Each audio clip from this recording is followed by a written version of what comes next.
রব্বুল আলামিন বলেন, নবী উম্মতের জানায় দেন, যেই মুমিন আমার ইবাদত, আমি যে দিছি ইবাদতের ডিউটি, এই ইবাদতের মধ্যে কিছু আছে আসল ডিউটি আর কিছু আছে ওভার ডিউটি। কি মূল ডিউটি 8 ঘন্টা, এরপরে যা করবা ওভার। দৈনন্দিন 5 বেলা নামাজ পড়ো মূল ডিউটি, ইশরাক আওয়াবিন চাষ তাহাজ্জুদ পড়ো ওভার ডিউটি।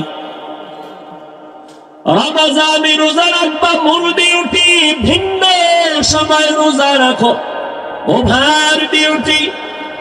বৃহস্পতিবার সপ্তাহে রোজা রাখবা, সোমবার রাখবা রোজা ওভার ডিউটি। ধনীরা বছরে একবার যাকাত দাও মূল ডিউটি, ফাঁকে ফাঁকে এতিমদের টাকা দাও, গরিবের সাহায্য করো ওভার ডিউটি। ধনী মানুষ জীবনে একবার বাইতুল্লাহ যাইও মূল ডিউটি, ফাঁকে ফাঁকে ওমরা করিও ওভার ডিউটি। যারা মূল ডিউটি করিয়া কবরে যাবি, তোর আসল জান্নাত তো পাবি, কিন্তু যারা মূল ডিউটির পর ওভার ডিউটি করেছে, আমি আল্লাহ বেঈমানের বানানো জান্নাত ওভার ডিউটি করনেওয়ালা মুমিনের বোনাস দান করব। আতিনা ফি দারে দুনিয়া না হাসান, آتنا في دار عقبانا حسن يا غياث المستغيثين اهدنا لافتخارا بالعلوم والغنى ہر گوڑی دینے کو تو تیار ہے جو نہ مانگے اس سے تو بیزار ہے। জান্নাত কারা পাবে? মুমিনেরা। আমি আপনাদের সামনে বেশি টাইম দিতে পারবো না, যেহেতু আমার অন্য জায়গায় প্রোগ্রাম। তো সংক্ষিপ্ত আলোচনার নিয়তে কোরআনে হাকিমের এক আয়াতে কারিমা তিলাওয়াত করেছি, নবীজির হাদিস থেকে একটি হাদিস পড়েছি। আয়াত ও হাদিসের আলোকে ইখলাস ও রুহানিয়াতের সমন্বয় কিছু কথা আমাকে বলার মতো, আপনাদেরকে শুনবার মতো আল্লাহ পাক সহি নিয়তে, সহি তরিকায় সহি কিছু কথা আমার জন্য, আপনাদের জন্য দয়াময় আল্লাহ কবুল করুন। আমিন বলতে আপনাদের আপত্তি? ইয়া আইয়ুহাল্লাযীনা আমানুস্তাঈনু বিস-সাবরি ওয়াস-সালাহ। আল্লাহ বলেন, হে মুমিন, তোমরা সাহায্য প্রার্থনা করো সবর ও সালাতের মাধ্যমে। ইন্নাল্লাহা মা'আস-সাবিরিন, নিশ্চিত আল্লাহ সাবিরিনদের সাথেই থাকেন। হাদিসে পাকে নবী বলেন, মাইয়ুরিদিল্লাহু বিহি খাইরান ইউসিব মিন, আল্লাহ যাকে বেশি পছন্দ করেন, ভালোবাসেন, তাকে মুসিবতের দ্বারা পরীক্ষা নেবেন। হাদিসের এই তরজমায় কি বোঝা গেল? যে মুসিবত মুমিনের বেলায় আল্লাহর নেয়ামত। এজন্য আমাদের অনেক আকাবিরিন যারা আহলুল্লাহ ছিলেন, মুসিবত আসলে নিয়ম হলো ইন্না লিল্লাহ পড়া, কিন্তু আমাদের আকাবিরিনরা অনেক ক্ষেত্রে আলহামদুলিল্লাহ পড়তেন। মুসিবত আসলে পড়বে ইন্না লিল্লাহি ওয়া ইন্না ইলাইহি রাজিউন। আলহামদুলিল্লাহ পড়তেন কেন? ওই যে হাদিস শুনাইলাম এখন, যে আল্লাহ যাকে ভালোবাসেন তাকে মুসিবত দিয়া পরীক্ষা নেন। তাহলে আল্লাহ যদি কুদরতের নজর দিয়া তাকান আর মুসিবত দেন, তাহলে এটা আল্লাহ আমার দিকে তাকাইছেন, এটা আমার জন্য ভালো না? এই নিয়তে তারা আলহামদুলিল্লাহ পড়তেন। আবার হাদিসে এমনও কথা আছে যে আল্লাহ যদি চান কারো মর্যাদা বাড়াবেন, কিন্তু তার আমল যা আছে এতে মর্যাদা বাড়ানো যায় না। খেয়াল করতেছেন? এই যুবকেরা কাবজাব করতে করতে দেখবা বয়ান শেষ, আইসু খালি যাওয়া খালি।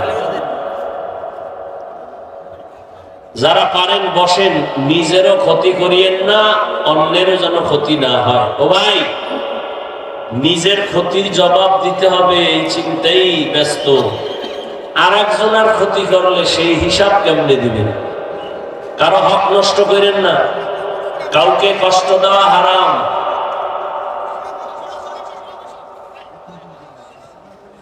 তো যে কথা বলতেছিলাম, নবীজি বলেন আল্লাহ যদি কারো মর্যাদা বাড়াতে চান,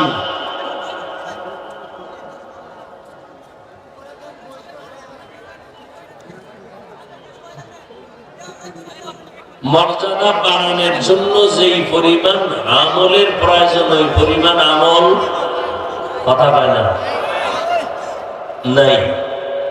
তখন আল্লাহ তাকে মুসিবত দেন, মুসিবতে ধৈর্যের পরীক্ষা নিয়ে মর্যাদা বাড়ায় দেন। আরো আস্তে করে বলেন, ইয়া ইলাহি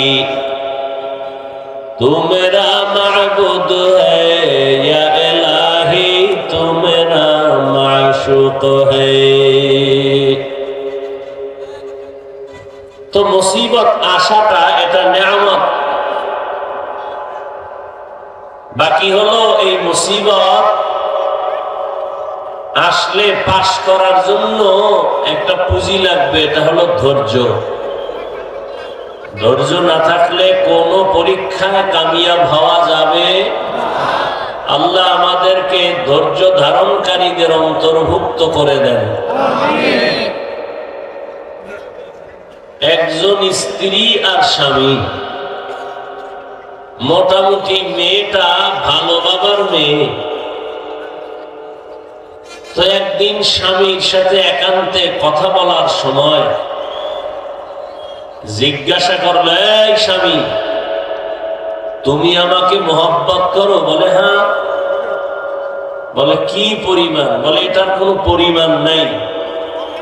বলে কেমন মহব্বত করো? স্বার্থ নিয়া? কোনো স্বার্থ নাই, মরলেও তুমি, বাঁচলেও কথা হয় না, বাঁচলেও তুমি, তুমি আমার জীবন, তুমি আমার মরণ, তুমি যা চাইবা তা আমি দিতে বাধ্য।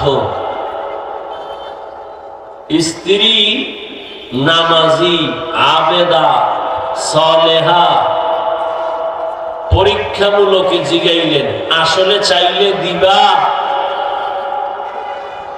স্বামী বলে হ্যাঁ, চাইলেই দিব। তোমার চাইতে দেরি হতে পারে, আমার দিতে কোনো দেরি হবে না। স্ত্রী বুদ্ধি খাটায় কয়, তো আমাকে তালাক দাও। কি দাও? স্বামী বলে কল্লা দিতে পারি, তালাক দিতে। বলে তুমি ওয়াদা করছো চাইলেই দিবা, দাও। বলে না, দেওয়া যাবে না। হালকা একটু তর্ক, সমাধানের জন্য যুগের নবীর কাছে রওনা দুজন। প্রতিমধ্যে গিয়া স্বামী বেচারা পড়ে গেছে রাস্তায়, পা ভেঙে গেছে। নুজহাতুল মাজালিস নামক কিতাবে ঘটনা আছে, সবরের বয়ানে। পা ভেঙে গেছে, স্বামী চিৎকার দিয়া বলে আমাকে ধর, ও আল্লাহ আমাকে বাঁচাও, টানতেছে। স্ত্রী হাতটা ধরে তাকে উঠাইয়া বলে নবীর দরবারে যাওয়া লাগবে না, চলো বাড়ি। বাড়িতে গিয়া স্ত্রী বলে, এই স্বামী, আমি যে তালাক চাইছিলাম এ কথার থেকে আমি ফিরে গেলাম, উড্ড করে নিলাম। স্বামী কয়, চাইলা কেন? আর চাওয়ার পরে আবার উড্ড বা করলা কেন? এবার স্ত্রী কয়, হে স্বামী আমার, তুমি কি নবীর হাদিস শোনো নাই? রহমতের নবী বলছেন, মান ইউরিদিল্লাহু বিহি খাইরান ইউসিব মিন,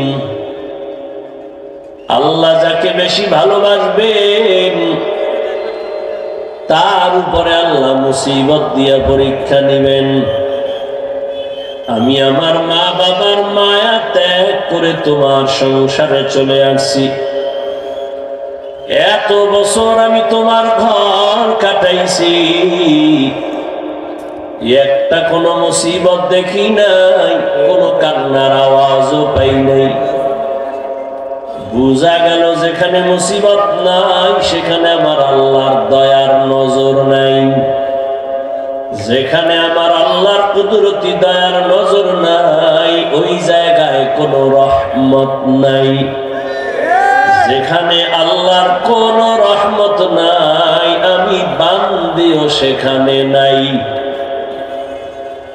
এই জন্য তালাক আমি চাইছি, কিন্তু রাস্তার মাঝে যাওয়ার পরে তুমি যখন পড়িয়া গেছো, পা ভেঙ্গে গেছে, কান্না শুরু, আল্লাহর রহমত চলে আসছে, আল্লাহ রহমতের নজর দিয়ে তোমাকে মুসিবতে ফেলাইছেন।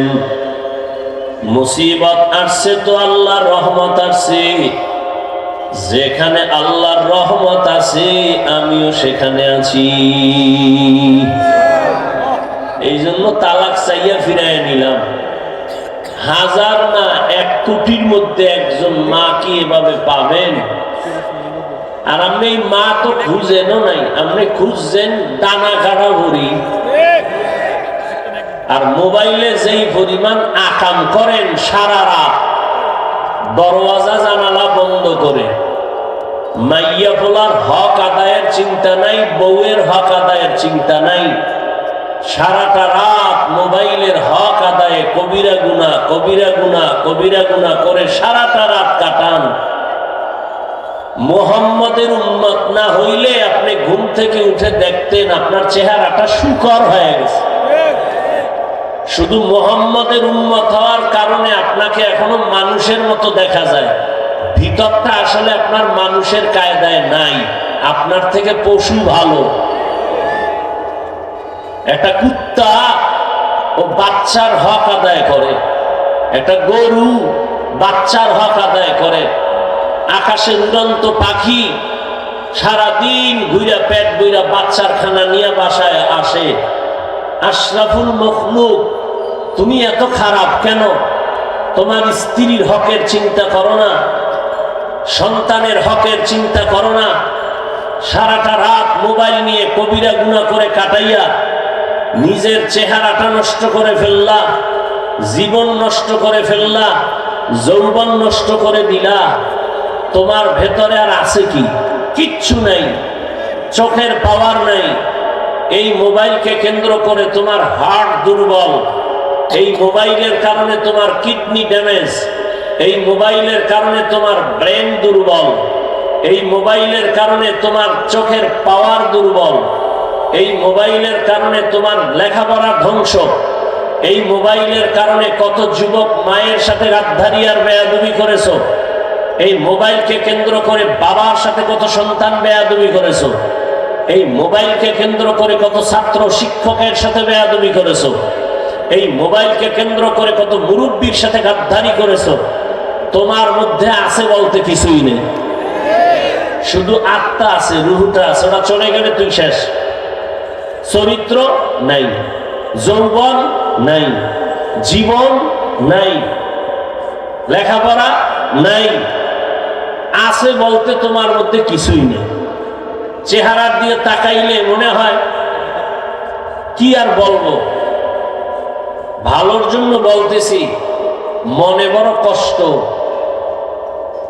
অথচ তোমার মতোই তো যুবক, আলিফ বাতাও পারে না, স্কুল কলেজে পড়ে, চাকরি করে, ব্যবসা করে,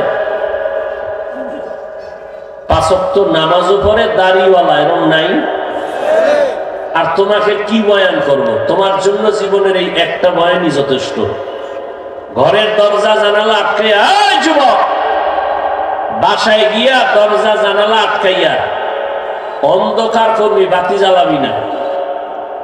নিজের পায়ের জোতাটা খুইলা কপালে বাড়ি মারবি আর নিজের বলবি, এই কপাল পরা, তোর উপরে কার অভিশাপ লাগছে? তোর মতো যুবক স্কুলে পড়িয়া নামাজ পড়ে, তুই পারস না কেন? তোর মতো যুবক রাস্তায় গাড়ি চালায়, নামাজ পড়ে, তুই পারো না কেন? তোর মতো সন্তান জেনারেল লাইনে, র্যাব, আর্মি, পুলিশ, বিডিআরের চাকরি করে, doctor, professor, engineer, OC, DC SP নামাজ পড়ে, তুই পারো না কেন? জুতা দিয়া নিজের কপালে নিজের বাইরা, আর কোনো বয়ানের দরকার নাই তোর জন্য। আল্লাহ যদি কপাল না খুলে, আমি হাফিজুর রহমানকে স্বয়ং রসুলের বয়ানও কপাল খুলে না। যে নবীকে এক নজর দেখলে জাহান্নামের আগুন হারাম, যেই রসুলকে এক নজর মোহাব্বতের দিকে তাকাইলে জান্নাত ওয়াজিব, যেই রসুলের দিকে মোহাব্বতের নজরে তাকাইলে ক্ষুধা থাকে না, সেই নবীকে একদিন না 13 বছর সামনে বসে দেখছে, নবীর মজার বয়ান শুনছে, কপালে কালেমা জুটে নেই। এত বড় পৃথিবীর নিকৃষ্ট বেঈমানের নাম কি জানেন? জানেন না? এর নাম কপাল। আর 27 বছরের যুবক তরবারি নিয়ে যায় নবীকে জবাই করতে। নবীজির সামনে গিয়া তরবারি ফালায় বলে, ইয়া রাসূলুল্লাহ, আমার কল্লা কাইটা দেন, তবে আগে কালেমার রশি লাগায় দেন। 13 বছর নবীরে দেখাও কালেমা পড়ে না, আর তরবারি নিয়ে নবীকে জবাই করতে গিয়া কালেমা পড়ে 27 বছরের যুবক। এর নাম কপাল। আজকে বয়ান, এত মানুষ এখানে, এরপরও এর থেকেও বেশি মানুষ দোকানে পাঠে, আড্ডা দেয়, গল্প করে, আসছে ওয়াজে, কিন্তু বেহেশতের বাগানে ঢুকতে পারে নাই, কপাল। আর একদল প্যান্ডেলে ঢুকছে, কিন্তু কলবের দরজা আটকায় রাখছে, গজবের মোবাইল হাতে লইয়া। এ যারা মোবাইল হাতে নিছো, তোদের কপাল একটারও ভালো না। আল্লাহ হেদায়াত দান করুন। কলবে বয়ান ঢুকবে না, এটা নিশ্চিত। আমি আর বেশি কিছু বললাম না, আর আমরা না বললেও বা কে বলবে? তুমি মোবাইল হাতে নিছো কেন? এই প্রশ্নের একটা জবাব সঠিকভাবে এই মাঠে কেউ দেওয়ার শক্তি রাখে না। যদি অতি চালাক দুই একটা থাকে, ও হয়তো বলবে, হুজুর আপনি বুঝেন না, আপনারে কতটা ভালোবাসি, এই জন্য রেকর্ড করি, ছবি উঠাই। আমি যে তোমার এই প্রশ্নটার জবাব দিতে পারবো না, তুমি এমন বোকা আমাকে ভাবো কেন? এবার আমার প্রশ্নের জবাব দাও। তুমি 200 হাত দূরে বসে মোবাইল নিয়ে ছবি তুললে, রেকর্ড করলে, সুন্দর রেকর্ড হবে? কথা হয় না, হবে? বরং তোমার কাজটা পিওর ভাবে মিডিয়াওয়ালারা করতেছে না? সকালবেলা এখান থেকে ডাউনলোড করে নেওয়া যাবে না? কথা হয় না? এতটুকু বুদ্ধি না থাকলে কচু গাছ খুঁজো, তোমার মরা ভালো। লজ্জা শরম না থাকলে, আমার মায়ে কয়, যারে কথায় ধরে না, ওরে জারুর বাড়িতেও ধরে না। আমার মায়ের ছোটবেলার থেকে বলতো, এই যে কইতেছি না, ও খুব বাহাদুর হয়ে বসে আছে, ও মনে করে ও কানের উপর দিয়ে একটা মাছি চলে গেছে। হুজুরদের কথা কি সব মানা লাগেনি? কপাল পোড়া, ছবি তোলার জন্য পাগল। এদিন এক চোরায় কয়, কান্দে হাত দিয়া কয়, হুজুর একটা সেলফি, যদি আল্লাহ উসিলায় মাফ করে। কত বড় বেয়াদব আপনি চিন্তা করতে পারেন? অনেকে আমার সামনে হাত দেয়, সালাম দিবে, তা আমি বেশিরভাগই চেষ্টা করি হাতটা আটকায় রাখতে, কারণ এখন তো সালাম নাই, স্টাইল একটা ছবি উঠাইব, তো এই সালামে তো সওয়াব নেই, ও তো সালাম দেয় নাই, ও ছবি উঠানোর জন্য হাত বাড়াইছে। আল্লাহ হেদায়েত না দিলে, যে বললাম নবীরে 13 বছর দেখাও কালেমা পড়ে না, আর 27 বছরের যুবক নবীরে জবাই করতে এসে কালেমা পড়ছে, এর নাম কফা। 24টা ঘন্টা মোবাইল লইয়া মরে, খোদায় কানে দইরে বেহেশতের বাগানে নিয়ে এসে এই টাইমটা মোবাইল ছাড়া থাকতে পারে না, কফার কেমন পড়া পড়ছে।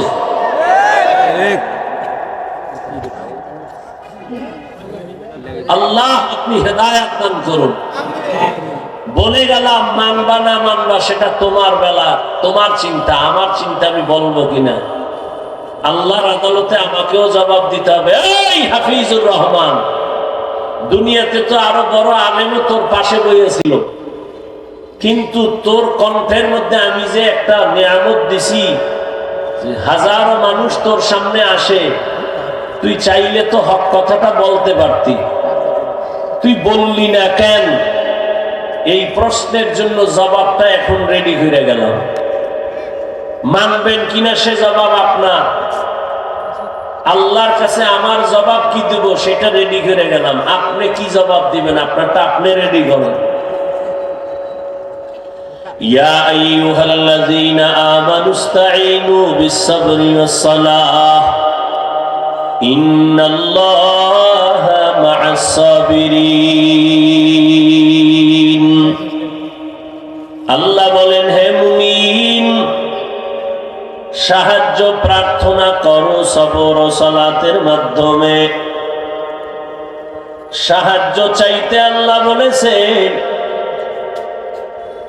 শুধু মুমিনকে বলেছেন, কোন বেঈমানকে বলেন নাই।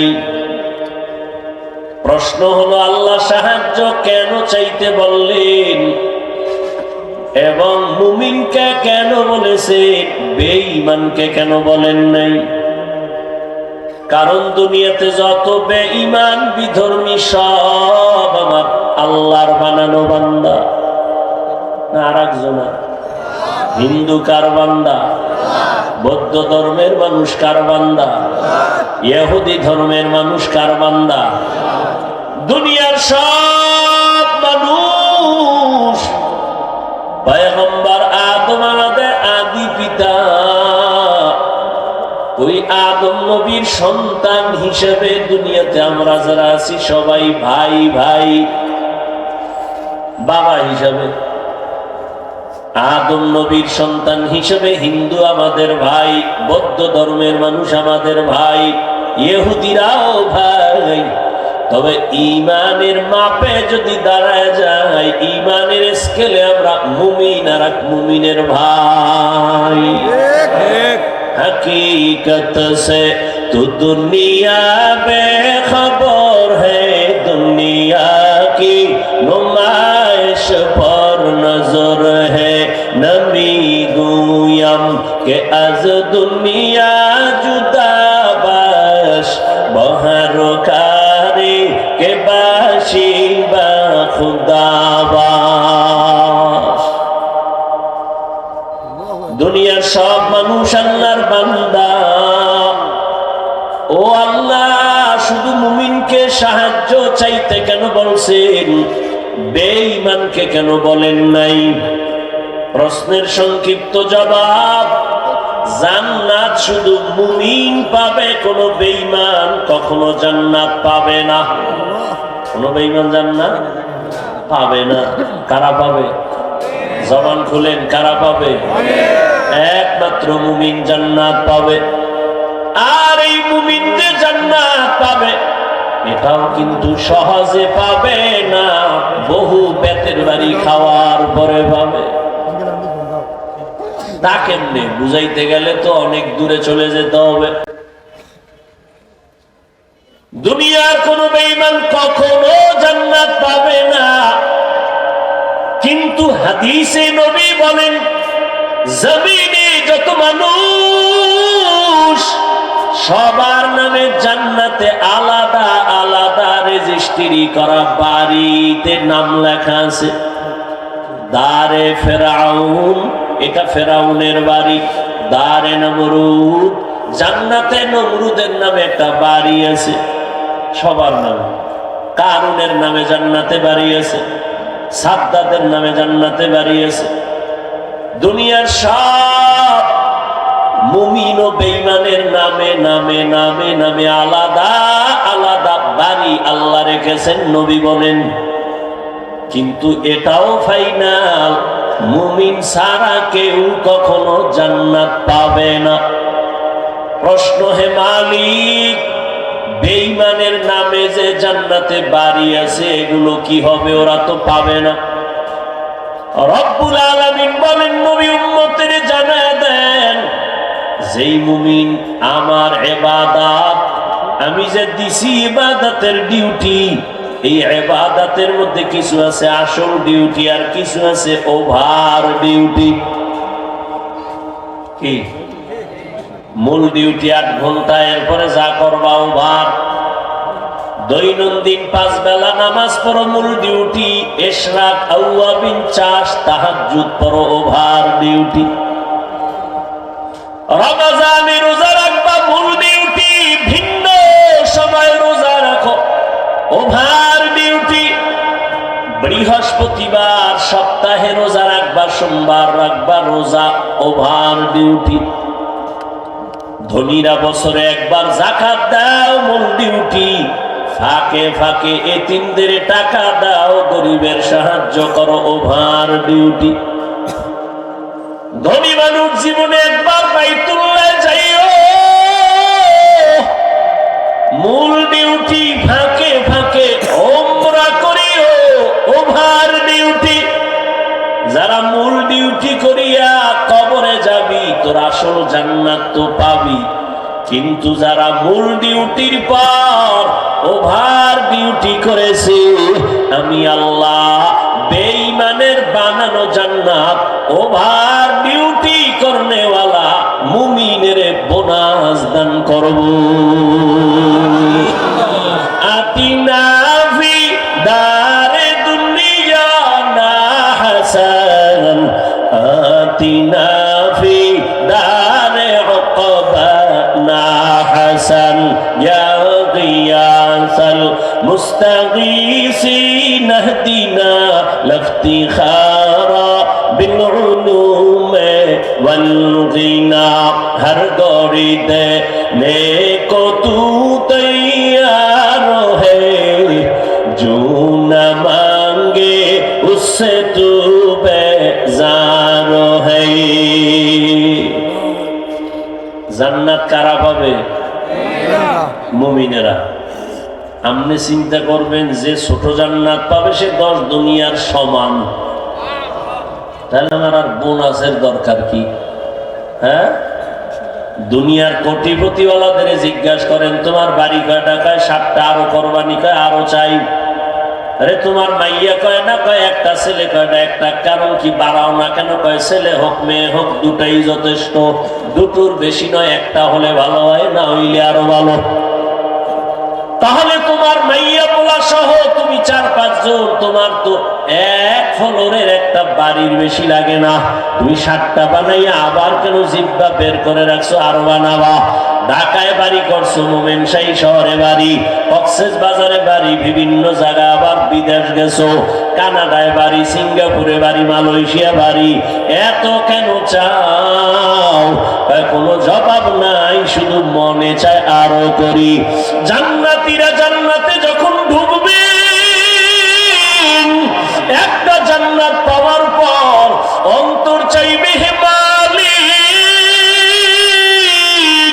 নরমাল জান্নাত থেকে যদি ভিআইপি জান্নাতটা পাইতাম, কলিজা ঠান্ডা হয়ে যাইতো। একজন জান্নাতীরা 70 জন হুর পাবে, এদের নিয়ে আবার সংসার হবে, এদের নিয়ে বিশাল বড় জায়গা লাগবে। যত বড় জান্নাত পাবে ও মনে চাইবে আরো বড়টা যদি পাইতাম, আরো পাবে আরো বড়টা যদি পাইতাম।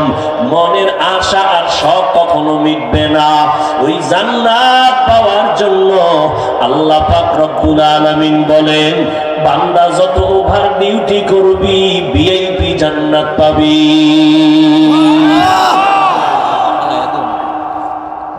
আর মুমিনেরা যে জান্নাত পাইবা তোমাকে খবর আছে। কেমন খবর? কয় ৭২ দল জাহান্নামে যাইবা, মুসলমান মুমিনের মধ্য থেকে মাত্র এক দল জান্নাতে যাবে। ৭২ দল কথা হয় না, জাহান্নামী। এরা হিন্দু না, বৌদ্ধ না, সব কিন্তু মুমিন। খুব হিসাব করেন। আপনি তো মুছে তেল লাগায় খুব মাস্তানি ভাব নিয়ে আছেন। কত বড় বেয়াদব! নামাজ না পড়লে কি হইব? দিল পরিষ্কার। সবাই জান্নাতে গেলে জাহান্নামে যাবে কে? এত সওয়াব দিয়া হবে কি? এরকম বেয়াদব আছে না নাই? একটুখানি নেকের তরে রোজ হাসরের মাঠেতে বাবা ঘুরবে ছেলের পিছে, ছেলে বাবার আগেতে। আহাতে মন কঠিন দিনেতে নামাজ তোমায় ভুলবে না, ঠিক মতো পড়িলে নামাজ জান্নাত তোমার ঠিকানা। ঘুমের চেয়ে নামাজ ভালো আর তুমি ঘুমাইও না, ঠিক মতো পড়িলে নামাজ জান্নাত তোমার ঠিকানা।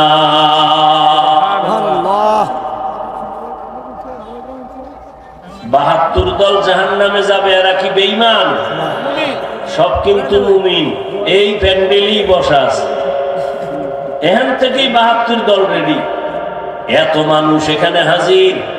রাস্তায় গিয়ে বলবে আহ বিশাল বিশাল। লাভ কি হবে যদি ফজরে মসজিদ খালি থাকে? হ্যাঁ, এখানে এত মানুষ।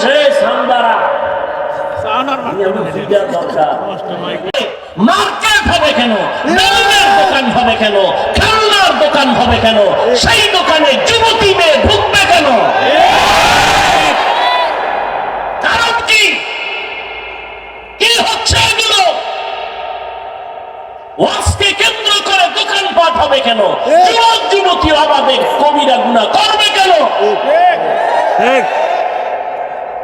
দুই একটা চায়ের দোকান, রুটির দোকান হতে পারে। দূরের মানুষ চা পান করবে, রুটি খাবে। মার্কেটের জন্য কি ওয়াজের প্যান্ডেল লাগবে? আশেপাশে থানা শহর মার্কেট নাই? কেন এগুলো? এখানে বেহেশতের বাগান, ওখানে জাহান্নামের বাজার। কবিরা গুনাহ হচ্ছে তাজা তাজা কবিরা গুনাহ। কে নিবে এই গুনাহের দায়ভার? কে বলবে এই কথা? এ জাতি এত কপাল পোড়া। বক্তা বাদ দিবে, তারপর ওই কবিরা গুনার বাজার বাদ দিবে না। বলবে বক্তা বাদ দে, তারপর আমরা আকাম বাদ দেওয়া যাবে না। আল্লাহ হেদায়েত দান করুন। কি আবার সমস্যা কি? রাগ করছেন আপনারা? বছরে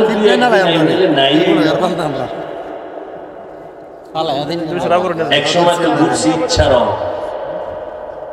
এই মোমেন শাহী এমন একটা থানা নাই যে ঘুরি নেই। সপ্তাহে সপ্তাহ থাইকা থাইকা বয়ান করে গেছে। আল্লাহ, জোহরের নামাজের পরে বয়ান করছি নেত্রকোনা।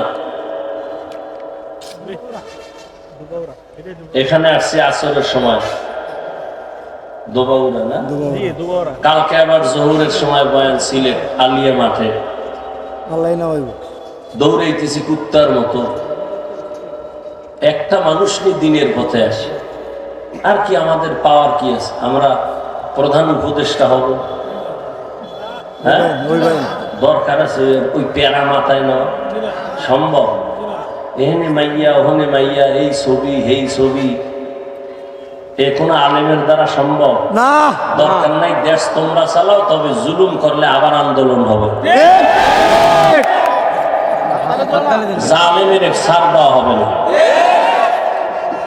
কোনো ছাড় নাই। এই জন্য সর্বনাই বলে আসছি, কাফনের কাপড় হাতে নিয়ে রেডি থাকো। রেডি থাকো।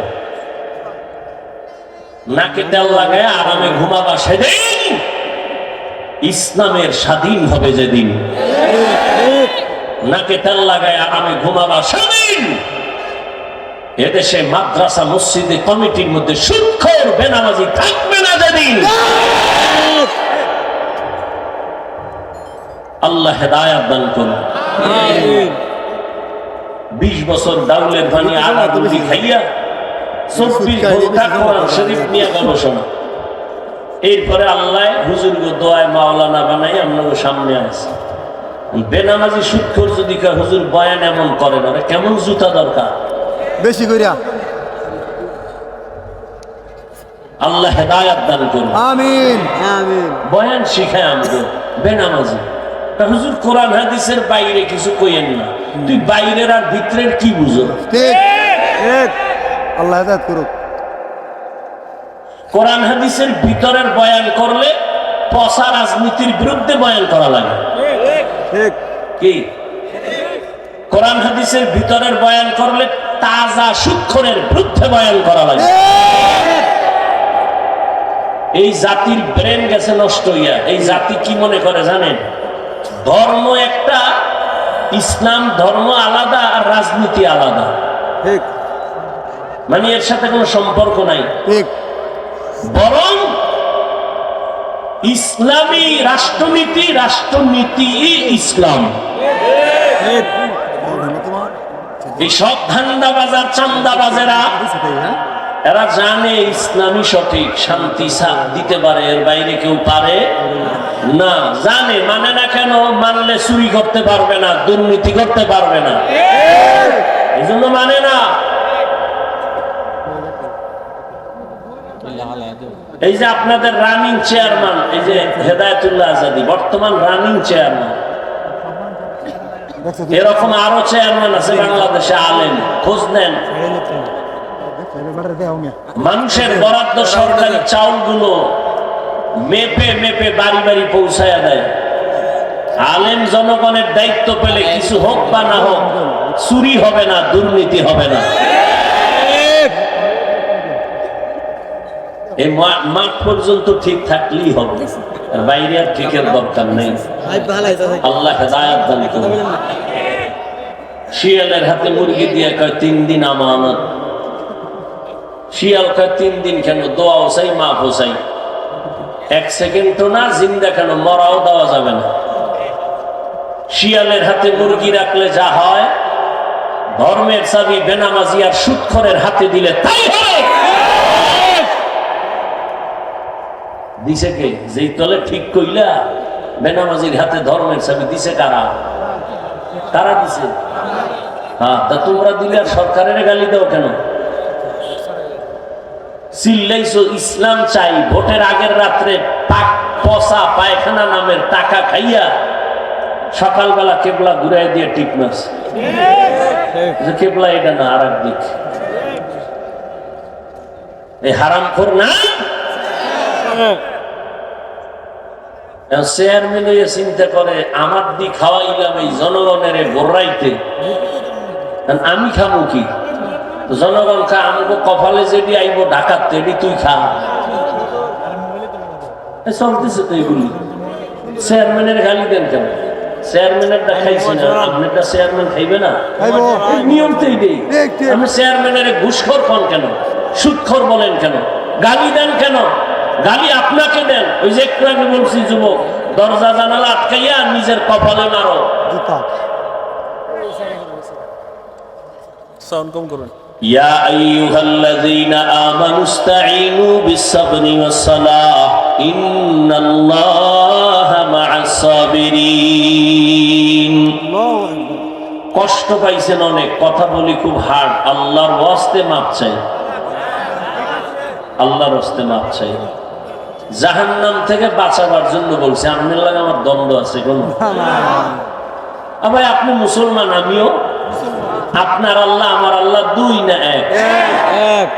নবী, কোরআন, কাবা, ধর্ম, কালেমা, দুনিয়াতে আসছি সিস্টেম, বিদায় বেলা কাফনের সংখ্যা আমারও 3টা, আপনারও না? আমার বক্তা হিসাবে একটা বাড়বে, আপনি গরিব হিসাবে কাফন একটা কম হবে, কবরের সাইজও না এই এলাকার কবর এক হাত বড়?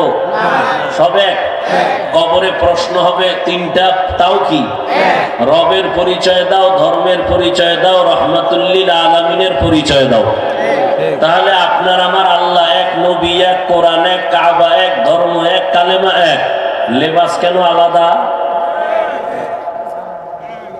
হয়তো সবাই শার্ট প্যান্ট পরবো, সবাই দাড়ি কাটা থাকবো, আর নাহলে সব দাড়িওয়ালা হবে। বলো আমি ভুলে থাকলে তোমার লাইনে চলে আসি। আর যদি বলো না আপনারা লাইনে ঠিক আছেন, তো পাও দুইটা আগায় দাও, পাও ধইরা বলছি ফিরো, আসো সঠিক লাইনে আসো। মনে শখ ছিল মাইয়াগো না আছে জানি কি মজা, একটু শখ মিটাইছো না? মনে শখ লাগছিল পার্কে যাবি, গেছো না? এবার তওবা কর। আমগো তো এই শখ ছিল, কিন্তু আমরা তো আল্লাহর আযাবের ভয়ে এক সেকেন্ডের জন্য মিটাইতে পারি নাই, বরং উল্টা তোমরা পায়ে ধরতেছি। তোমরা তো মিটাইছো কিছু কিছু, তাহলে এবার ফেরো। আর কত? করোনায় জীবন চলে গেল হাজারো যুবকের, তোমার ভয় লাগে না? ডেঙ্গুতে কত প্রাণ চলে গেল, গাড়ির নিচে পানির নিচে কত প্রাণ চলে যায়। আর কত বাঁচবা? আর কত গুনাহ করলে তোমার শখ মিটবে? আর কত মাইয়ার চরিত্র নষ্ট করলে তোমার মনের আশা পূরণ হবে?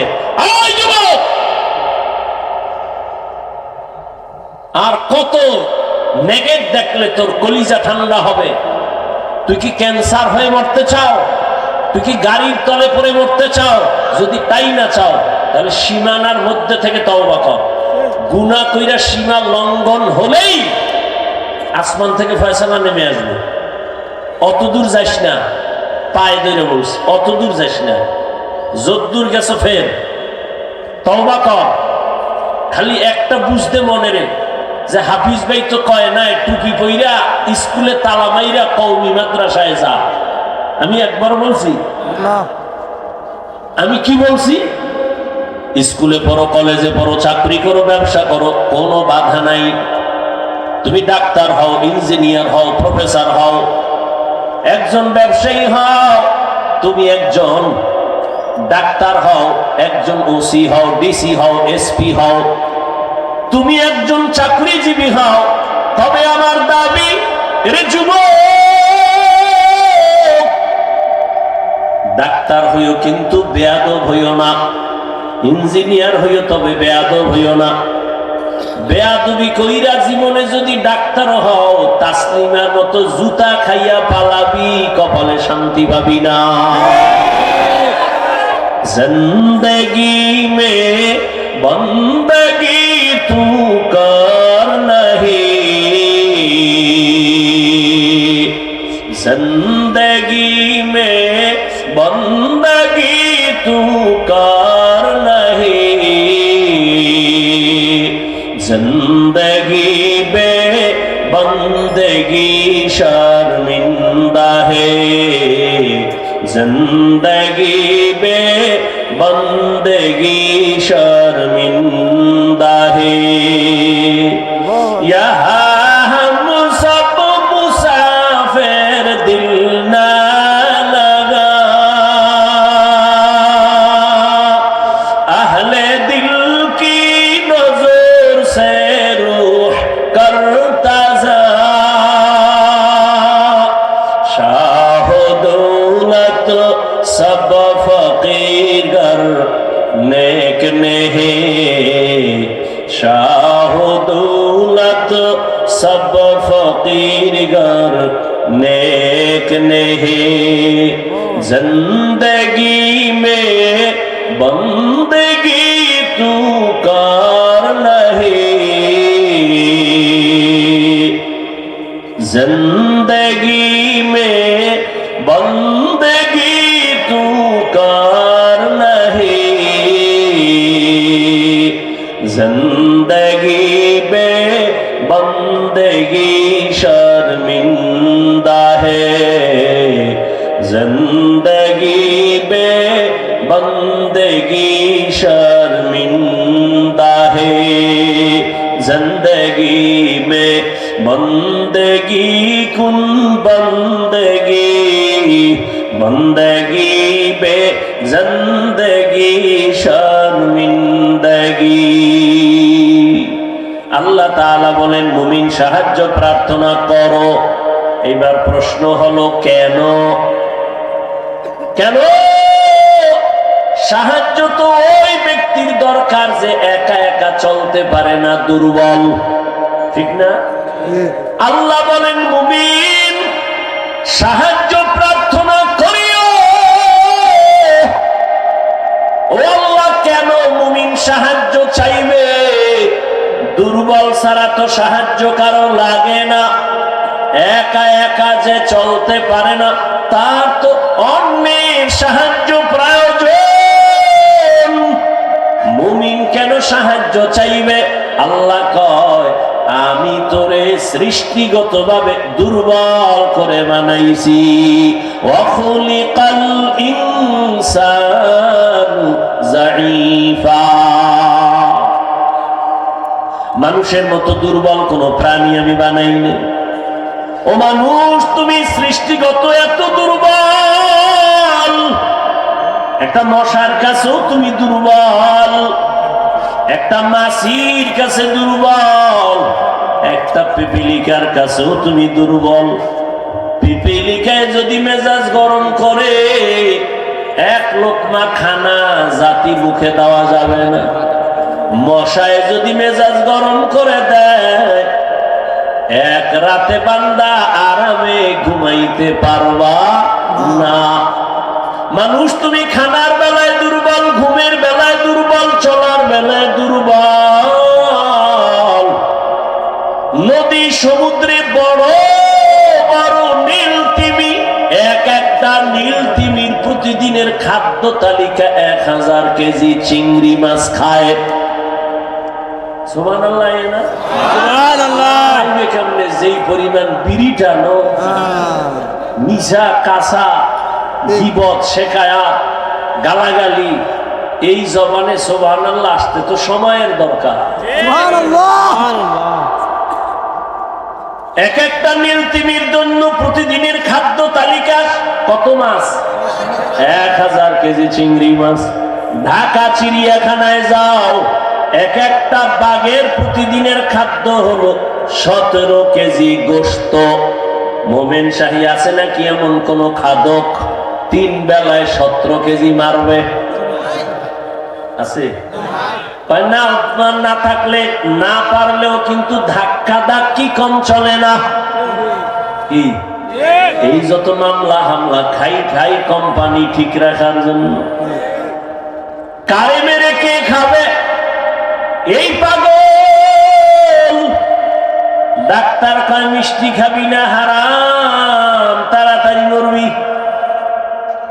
ডাক্তারের এত কিছু সই না, মিলাদুন নবীর মিষ্টি খাইতে গেছে মসজিদে, জেলাফি খাওয়াই লাগবে, নাইলে ইমান ঠিক হইব না। এমন ইমান ঠিক করতে গেছে, এক পটলা পাইয়ে দেয়, খুব গেরান আসতেছে, বগলের তলে নিয়ে সিফা দিয়া মানুষের আরাক হাত বাড়াইছে, আরাক প্যাকেট। ইমান ঠিক করে।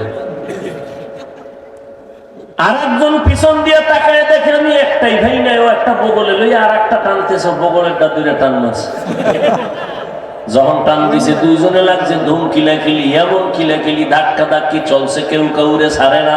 2 প্যাকেট ভাত পায়ের নিচে বইরা, জেলাপি নাই। আধা ঘন্টা এরকম ধাক্কাইয়া ডাইনে ভাবে চাই দেখে কেউ নেই, ওরা 2 জন ছাড়া। এইবার কয় কি? ও কয় সব গেছি গেলাম, তুই আর আমি ছাড়া কেউ নেই, জেলাপিও নাই। 2 জনের বাইরে একা, খোদাই মসজিদ আর ঢুকায়ও না, জেলাপি কেন পাইলাম না? এরে আল্লাহর গোলাম, তুমি খানার বেলায় কত দুর্বল, মেধার বেলায় তুমি দুর্বল, ঘুমের বেলায় তুমি দুর্বল। এরে আল্লাহর বান্দা, তুমি ইঞ্জিনিয়ারিং পাস করছো, বুয়েটের ইঞ্জিনিয়ার, তোমার থিওরির মধ্যে বিল্ডিং বানাইছো, ডিজাইনে ভুল, আঁকা বাঁকা, ভুল হয় না? কিন্তু দেখ, তোমার থেকে কত দামি নির্ভেজাল ইঞ্জিনিয়ার মৌমাছি নজর করে দেখছো নি কত সুন্দর বাসা বানাইছে। 20 কেজির বেশি মধু থাকে একটা বাসায়। একটা গাছের ডালার সাথে নিচে ঝুইলা রইছে, এটা রশি দিয়া বান্ধেও নাই। আধা মনের উপরে মধু আছে বাসায়। এত সুন্দর বিল্ডিং বানাইছি, কোন কামরার সাথে কামরার সুতায় ব্যবধান নাই, ঠিক নি? নজর করিয়া দেখো, মধু যেই বোতলের মধ্যে রাখা, ওই বোতলগুলোর মুখ খোলা, সব নিচের দিকে।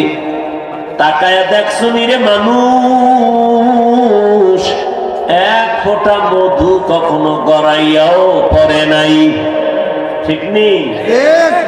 এমন সুন্দর বিল্ডিং, মৌমাছির বিল্ডিংটা তো সুন্দর, ওদের ডাইনিং আলাদা, ড্রয়িং রুম আলাদা, ওদের বাথরুম আলাদা। আমেরিকার মৌমাছির বাসা বাংলাদেশের মৌমাছির বাসায় কোনো ব্যবধান নাই। তাকায় দেখো, মনে হয় এক শিক্ষকের ছাত্র। তোমার ইঞ্জিনিয়ারিং এর থিওরিতে ভুল আছে, মৌমাছিটায় ভুল নাই। ও মোমেন শাহীর মানুষ, ছোট্ট একটা পাখি আছে আমগো দেশে, তাকে কেউ বলে চড়ুই পাখি, কেউ বাবুই পাখি বলে। আপনারা কি বলেন? এরা যে সুন্দর বাসা বানায়, তাল গাছ ছাড়া বানায় না, দেখছেন নি? খেজুর গাছ ছাড়া বানায় না। এই চড়ুই পাখি নারিকেল গাছে কেন বাসা বাঁধলি না? আমরা ভালো করে জানি, আমাদের রাডার বড় কঠিন। আমগো রাডারে ধরা পড়ছে এই জমিনে মাঝে মাঝে নারকেল আসবে, সিডর আসবে, নারিকেল গাছ ভেঙে যাবে, এরপরে বিভিন্ন গাছ চাম্বল ভেঙে যাবে। কিন্তু যতই তুফান হোক না কেন, সহসয় তাল গাছ আর খেজুর গাছ ভাঙবে না। মানুষ তুমি মেধার বেলায় দুর্বল, খানার বেলায় দুর্বল, ঘুমের বেলায় দুর্বল, এত কিছু দুর্বলতা নিয়ে সামনে তুমি আগাইতে পারবা না। দুনিয়ার লাইনে মেধায় তুমি দুর্বল। কেমন দুর্বল? এমবিবিএস, এফসিপিএস, এফআরসিএস এর সার্টিফিকেট নিয়ে বসছি, কিন্তু সব ডাক্তার এক না। একজন কান নাক কান গলা নিয়ে বয়া এরে গিয়া কোন স্যার আমার পেটে ডিস্টার্ব, ব্যর্থ, এই বিষয়ে আমি অভিজ্ঞতা নাই, আমার কান দেখাও, কণ্ঠ দেখাও, আমি বলবো মেডিসিনের ডাক্তারের সাথে যাও। মেডিসিনের ডাক্তারের গিয়া যদি বলো, ও মেডিসিনের ডাক্তার আমার কণ্ঠের মধ্যে ঝামেলা, বলে আমি পারবো না। এক ডাক্তার আর এক ডাক্তারের তুলনায় জ্ঞানে ব্যবধান কত।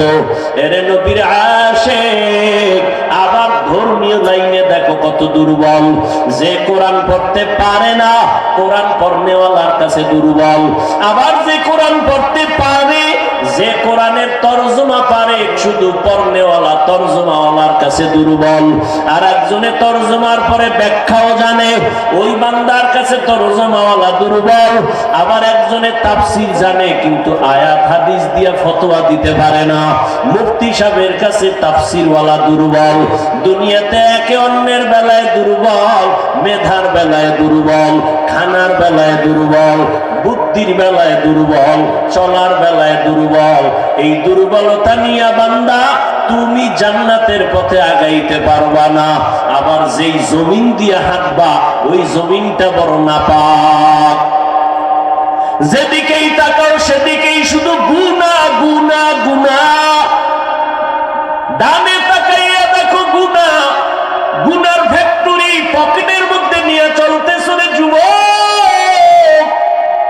এত গুনাহ, চোখের গুনাহ, হাতের গুনাহ, পায়ের গুনাহ, কানের গুনাহ, অন্তরের কল্পনার গুনাহ। এরপরে আবার জমিনের পরিবেশটা বড় নাপাক। আবার তিন দল শয়তান পেছন থেকে তোমারে আমারে টানে, জান্নাতে যেন আগাইতে না পারি। এক শয়তান বডির মধ্যে নফস শয়তান, আর এক শয়তান প্যান্ডেলের বাইরে জিন শয়তান, আর এক শয়তান তোমার ডানে বামে বসা মানুষ শয়তান, ঠিক নি? এত শয়তানের ধাক্কাইয়া আগাইয়া জান্নাতে যাওয়া বড় কঠিন। এত দুর্বলতা নিয়ে আগাইতে চাইলে অন্যের সাহায্য ছাড়া হবে। এখন তুমি অন্যের যে বলছে সাহায্য নিবা কার থেকে? কার থেকে তুমি সাহায্য চাইবা? এই প্রশ্নের জবাবে সব বাঙালি কইব আল্লাহর থেকে নিব। এটাও ধোঁকা। এই জাতি যদি আসলে আমার মালিক থেকে সাহায্য চাইতে, এই জমিনে 50 বছর আগে এনজিও গোষ্ঠী পালায়া যাইত। আল্লাহর কাছে চায় না। এক সূরায় কয় চাইয়া দেখছি আল্লাহ দেয় না, এই জন্য চাই না। কয় জোর করিয়া না, বিবেক দিয়া ঘুরাও। সাহায্য যার থেকে নিবা তার মধ্যে 3টা দুর্বলতা থাকা যাবে না, তাহলে চাইলেই পাইবা। আর যার কাছে 3টা দুর্বলতা আছে তার কাছে চাইবা, পাবা না। 1 নাম্বার দুর্বলতা, যার পেছনে টান নাই। আমি সামনে আগাইতে চাই না, আমার ছেলেকে আব্বু দাও, মেয়ে বলে বাবা দাও, স্ত্রী বলে স্বামী দাও, আব্বায় বলে এই ছেলে দাও, আম্মা বলে দাও। এত দাও ডেঙ্গাইয়া সামনে আগানো যায় না, খালি পিছনে টানে, ঠিক না? আচ্ছা, এরকম পিছনে টান নাই কোন মানুষ আছে? 2 নাম্বার দুর্বলতা, যার অভাব নাই। দেখেন দুনিয়াতে অভাব নাই কার আছে? সবাই অভাবী। বরং যার টাকা যত বেশি তার অভাব তত বড়। এই দুনিয়ার সব থেকে বড় অভাবী বড় লোকেরা। গরিবের জামায় ময়লা নিজে ধুইয়া নিছে, বড় লোকের জামার ময়লা নিজে ধুইতে পারে না। পুকুরে গেলে ধাম করে ফিরে যাবো, সাঁতারও জানে না।